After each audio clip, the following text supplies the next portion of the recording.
arákùnrin kan ṣekú pa ọ̀rẹ́bìnrin rẹ̀ tẹ́lẹ̀ rí lẹ́kọ̀ọ́ lẹ́yìn ọdún méjì tí wọ́n ti pínyà. Bí ìjọba bá lè ṣe ohun tó yẹ, ayélujára lè fún ọ̀pọ̀ ọ̀dọ́, kódà àwọn olóṣó gan níṣẹ́.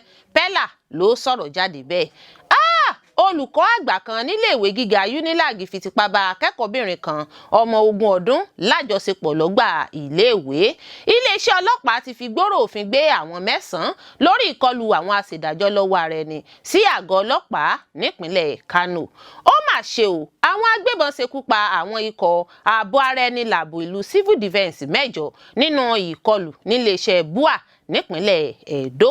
Olórí Olúwaṣìndárayọ̀ nínú ayé tèmi ni oníròyìn yín. Ẹ gbọ́ àtúpalẹ̀ àwọn ìròyìn náà lẹ́kùnrẹ́rẹ́. You are welcome to Drive TV. If you're new to this channel, consider subscribing so you won't miss out any of our latest video. Arákùnrin kan ṣekú pa ọ̀rẹ́bìnrin rẹ̀ tẹ́lẹ̀ rí lẹ́kọ̀ọ́ lẹ́yìn ọdún méjì tí wọ́n ti pínyà. Ó mà ṣe o, ìṣẹ̀lẹ̀ burúkú kan wáyé lẹ́yìn tí arákùnrin kan ṣekú pa ọ̀dọ́bìnrin kan tó jẹ́ ọ̀rẹ́kùnrin rẹ̀ tó wá láti ìpínlẹ̀ Benue nípakúpa lálẹ́ ọjọ́bọ̀ Thursday nílùú Èkó.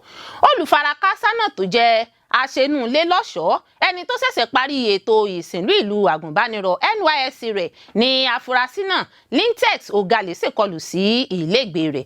Gẹ́gẹ́ bí àbúrò olùfarakásá náà ṣe wí, àwọn méjèèjì ọ̀hún ló fi rin gún ìrìn àjò olólùfẹ́ wọn lóṣù kẹjọ ọdún 2023, ṣùgbọ́n Ogale kọ̀ jálẹ̀, kò fẹ́ fi ọ̀dọ́bìnrin náà sílẹ̀ láti lọ fẹ́ ẹlòmíràn, tí arákùnrin náà sì dúnkokò mọ́ pé tí òun ò bá lè fẹ́ obìnrin náà kò sẹ́ni tí yóò fẹ́.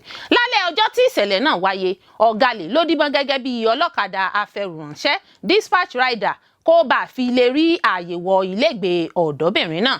Nígbà tí wọn kò gbà láàyè kó wọnú ẹ́stéètì náà, níṣe ló fo òdì wọlé sínú àgbàlá tó sì lọ gé páìpù afẹ́fẹ́ gáàsì rẹ̀ kí ìbúgbàmù bá lè ṣẹlẹ̀ nílégbèé ọ̀dọ́bìnrin ọ̀hún, tó sì padà rápálá wọnú ilé ọ̀dọ́bìnrin náà.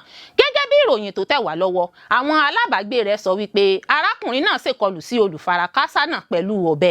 Níṣe ló gún ọ̀dọ́bìnrin náà lọ́bẹ láìmọye ìgbà títí tó fi gbẹ́mìí mì.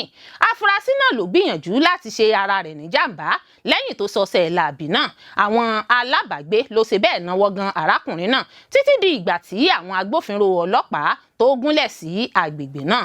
Mọ̀lẹ́bí olùfarakásá ṣàpèjúwe olóògbé náà gẹ́gẹ́ bí ọ̀dọ́bìnrin tó jára mọ́ṣẹ́ tí kì í sì ṣe ìmẹ́lẹ́ rárá bó ti wù kó mọ. Ó sì tún jẹ́ obìnrin tó ní ọjọ́ iwájú rere. Ó ṣeni láàánú pé wọ́n dá ẹ̀mí ọ̀dọ́bìnrin náà légbodò nípa ohun tí wọ́n pè ní ìrìn àjò olólùfẹ́ tipátipá. Iléeṣẹ́ ọlọ́pàá ti fìdí ìfigbóró òfin gbé àfúrásì náà múlẹ̀ bí ìwádìí ìfimúfínlẹ̀ ọ̀hún ṣe ń tẹ̀síwájú.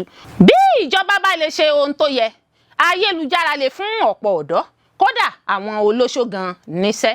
Pella ló sọ̀rọ̀ jáde bẹ́ẹ̀. Gbajúmọ̀ amúlùdùn orí ayélujára Habib Hamzat tí ọ̀pọ̀lọpọ̀ mọ̀ sí Pella ti sọ pé ìjọba ní ọ̀pọ̀lọpọ̀ iṣẹ́ láti ṣe láti rí i pé àwọn ọ̀dọ́ ń lo ayélujára àtàwọn ojú òpó rẹ̀ gbogbo láti pa owó lọ́nà tó bá òfin mu.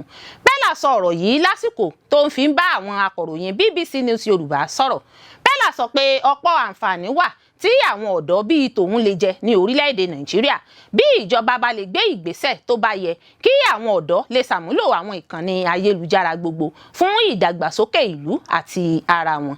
Nígbà tó ń sọ ìtàn ìgbésí ayé rẹ̀, Pella ṣàlàyé pé ọdún 2023 ní ìrìn àjò òun bẹ̀rẹ̀ lórí ayélujára. Ó ní ìgbésí ayé òun lòun gbé lórí ayélujára nítorí pé ohun tí òun ṣe lójúmọ́ náà lòun ṣe. Ìyàtọ̀ ibẹ̀ kan ni wípé òun gbé sí orí ayélujára fún aráyé láti rí. Ó ní nígbà tí òun bẹ̀rẹ̀ bíi kí èèyàn 5-7 máa wo òun lórí ayélujára. Ó ní lọ́wọ́ yìí nǹkan ti sẹnure fún òun nítorí pé Elédùà ti fi ìfẹ́ òun sí àwọn èèyàn lọ́kàn tó bẹ́ẹ̀ gẹ́ tó fi jẹ́ pé kí òun má ti tàn fóònù òun ni ọ̀pọ̀ èèyàn ni yóò ti bò láti wo òun lórí ayélujára.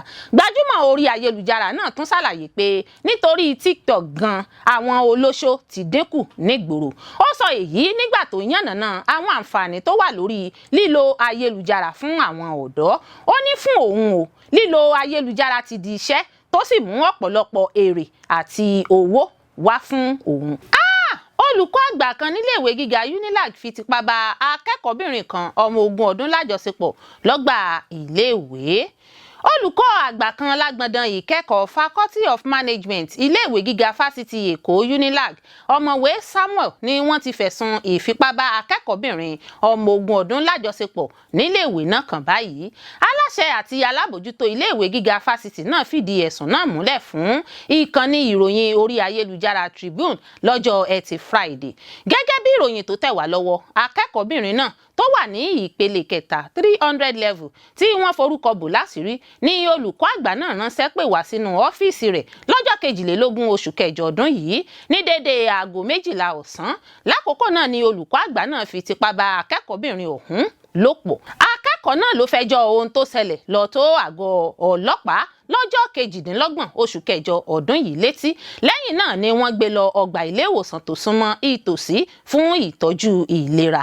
ẹ̀wẹ̀, alákòóso àti alábòjútó iléèwé gíga náà fìdí rẹ̀ múlẹ̀ pé òun ti gbọ́ nípa ẹ̀sùn náà, àwọn ọlọ́pàá sì ti bẹ̀rẹ̀ ìgbésẹ̀ tó yẹ lórí ìṣẹ̀lẹ̀ náà, nígbà tí ẹ̀ka tó ń rí sí ìdáàbòbò níléèwé gíga náà sì ti ń pèsè àtìlẹ́yìn fún akẹ́kọ̀ọ́ náà.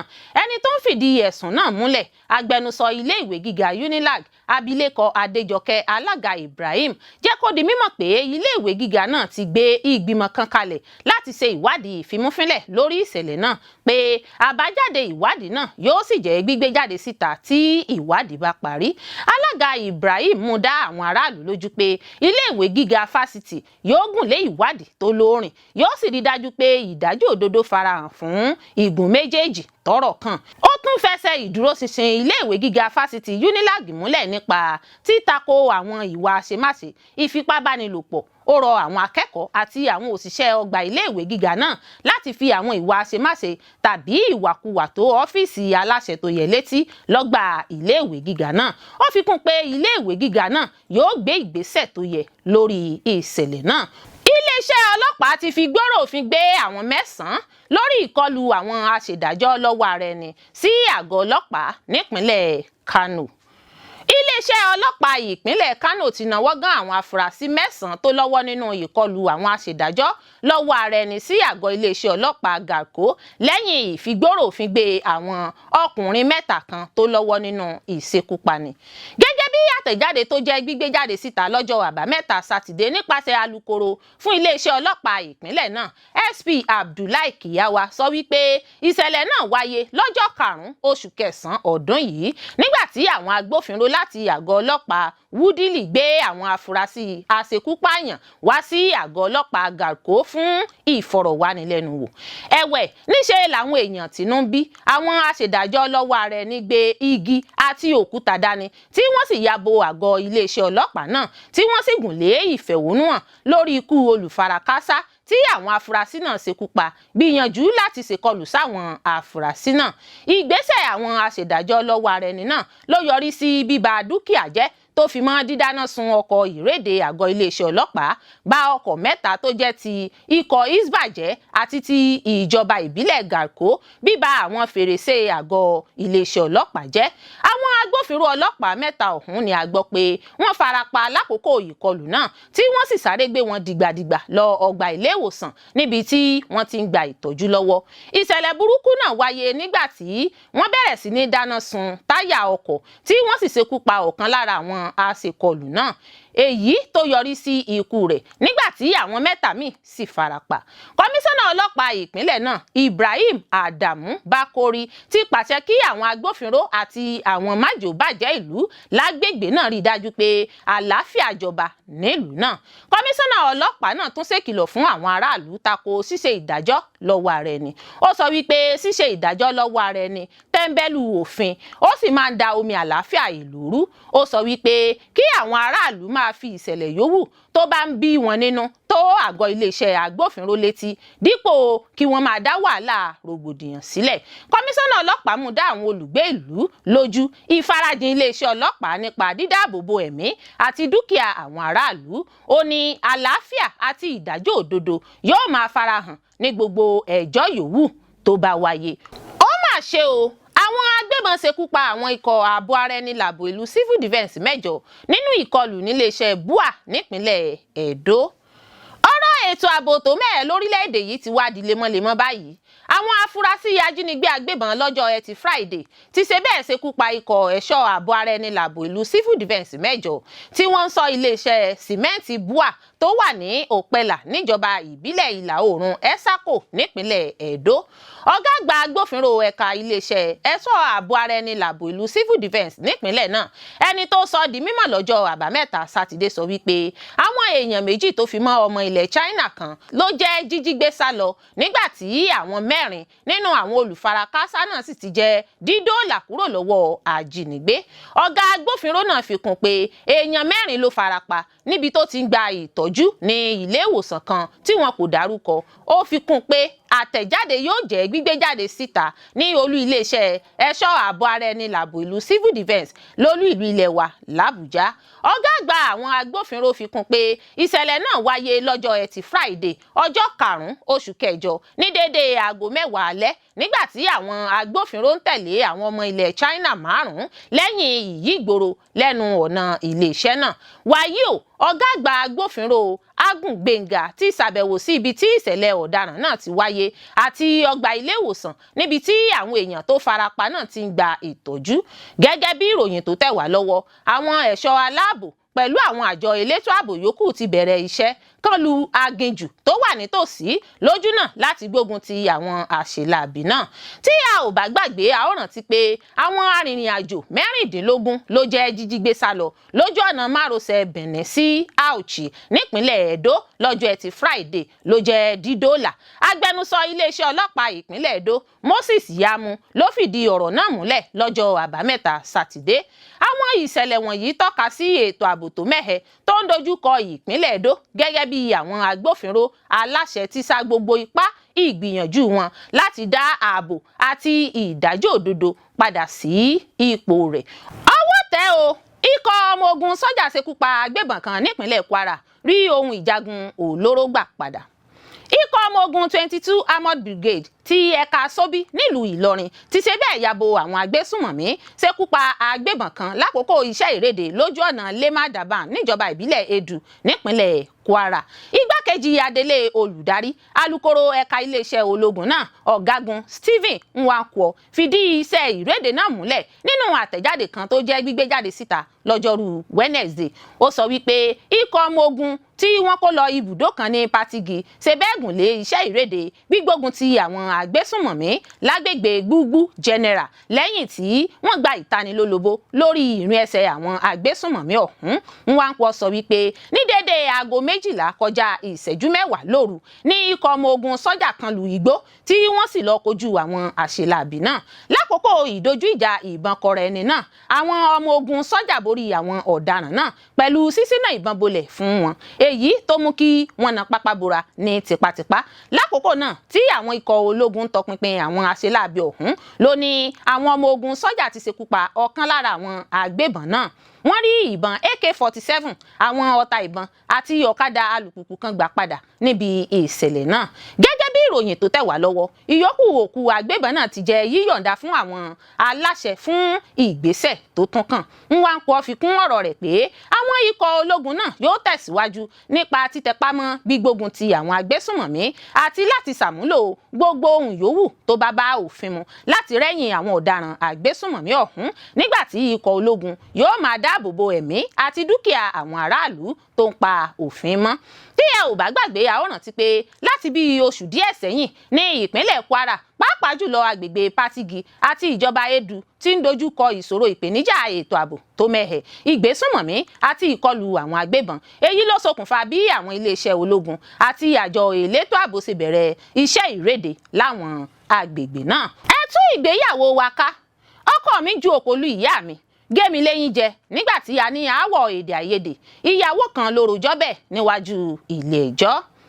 Ilé ẹjọ́ kọ́kọ́kọ́kọ́ grade A tó fìdí jókòó ní Màpó nílùú Ìbàdàn nípínlẹ̀ Ọ̀yọ́ ti ṣe bẹ́ẹ̀ sún ẹjọ́ kọ́kọ́kọ́kọ́ tí obìnrin náà tórúkọ rẹ̀ ń jẹ́ Nura gbé wá sílé ẹjọ́ tako ọkọ rẹ̀ Malik, ẹni tó fẹ̀sùn àìṣedéédé, ìdẹ́yẹsí, àìbọ̀wọ̀ fún mọ̀lẹ́bí rẹ̀ àti ìgbójú agan sí ni ogun ìjà ojoojúmọ́ kan. Nura sọ wípé Malik dẹ́yẹ sí òun ní ti ìtọ́jú ìgbáyégbádùn òun àti tàwọn ọmọ àwọn, kò bìkítà rárá bó ti wù kó mọ. Ó kọ kọ̀ jálẹ̀ láti fara rẹ̀ jìn bó ti wù kó rí lórí ẹ̀kọ́ àwọn ọmọ àwọn. Nura tún sọ wípé òun àti ìyá òun làwọn jọ ń bójú tó bí àwọn ọmọ ṣe ń jẹun nígbà tí òun sì ń ṣiṣẹ́ kárakára lójú náà láti sanwó iléèwé àwọn ọmọ. Olùfẹjọ́sùn náà tún ṣàlàyé pé olùjẹ́jọ́ náà fún òun ní ẹgbẹ̀rún 5,000 náírà 5,000 naira nìkan péré nígbà tí ọ̀kan nínú àwọn ọmọ àwọn kan lẹ́sẹ̀ tí wọ́n sì dá dúró sí ọgbà ilé ìwòsàn fún ọ̀pọ̀ oṣù. Ẹgbẹ̀rún 5,000 nìkan lọ́kọ fún òun. Ó ní òun máa ń kórìíra bí ọkọ òun ṣe máa mu sìgá mu ọtí, ìdí nìyí tóun fi máa ń fi ìgbádùn ìbálòpọ̀ jẹ níyà. Ìyàwó náà ni òun kò ní fún ọkọ òun láàyè láti bá òun ṣe eré ìfẹ́ nígbàkúùgbà tó bá ti mu ìmukúmu rẹ̀. Ó ní níṣe lọkọ òun máa ń lu òun lálùbọ́lẹ̀ lálùbami tí òun bá kọ̀, tí òun kò bá gbà láàyè láti fọ̀pá lu sákárà òun. Ìyàwó náà sọ wípé níṣe ni ọkọ òun máa ń fẹnu sáta ìdílé òun. Ó sọ wípé ọkọ òun ti fìgbà kan ju òkò lu ìyá òun rí tí ó sì tún lu àwọn ìbátan òun bákan náà. Nura tún tẹ̀síwájú nínú ọ̀rọ̀ rẹ̀. Ó ní àpákún gbogbo ara òun nítorí pé Malik máa ń gé òun léyín nígbàkúùgbà tí àwọn bá ní aáwọ̀ ọgbọ́n mi sí omi ò tó. Olùfẹjọ́sùn náà sọ fún ilé ẹjọ́ pé ìgbéyàwó tóun wà nínú rẹ̀ yìí ti sú òun. Ó rọ ilé ẹjọ́ kí ó tú ìgbéyàwó àwọn ká. Ó sì tún rọ ilé ẹjọ́ pé kí àwọn ọmọ náà wà lábẹ́ ìṣàkóso òun, kí ọkọ rẹ̀ sì máa ṣe ojúṣe rẹ̀ nípa ìgbáyégbádùn, títọ́jú àwọn ọmọ àti òun gẹ́gẹ́ bí ìyá àwọn ọmọ. Nura tún béèrè fún àṣẹ ilé ẹjọ́ láti fòfin de Malik kó má ṣe gbójú agan sí òun, kó sì má ní ìgbé ayé ìdákọ́ńkọ́ òun lára mọ́. Ẹ̀wẹ̀ níṣe ni Malik dá gbogbo ẹjọ́ ẹ̀sùn tí Nura fi kàn án nù bí omi ìsanwó. Kódà níṣe ló ní òun ò faramọ́ ò kí ìgbéyàwó òun túká, òun ò sì faramọ́ kí àwọn ọmọ òun wà lábẹ́ ìṣàkóso ìyàwó òun. Malik ní òun ṣe déédé ṣe ojúṣe òun gẹ́gẹ́ bí ọkọ nínú ilé. Gẹ́gẹ́ bó ṣe wí, ó ní òun máa ń sanwó iléèwé àwọn ọmọ nígbàkúùgbà tó bá tó àkókò àti owó ilégbèé. Ọkọ náà ní irọ́ ni ìyàwó òun pa. Ó sọ wípé òun náà ń ṣètọ́jú ìyàwó òun àti àwọn ọmọ náà.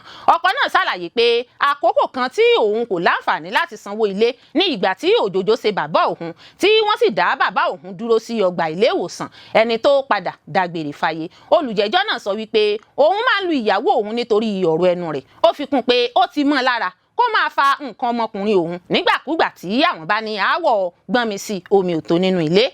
Olórí ilé ẹjọ́ náà, abilékọ SM Akíntayọ̀, lẹ́yìn atótónu igun méjèèjì ọ̀hún tó sì sún ẹjọ́ náà sí ọjọ́ 18 oṣù kẹsàn-án ọdún yìí fún ìdájọ́.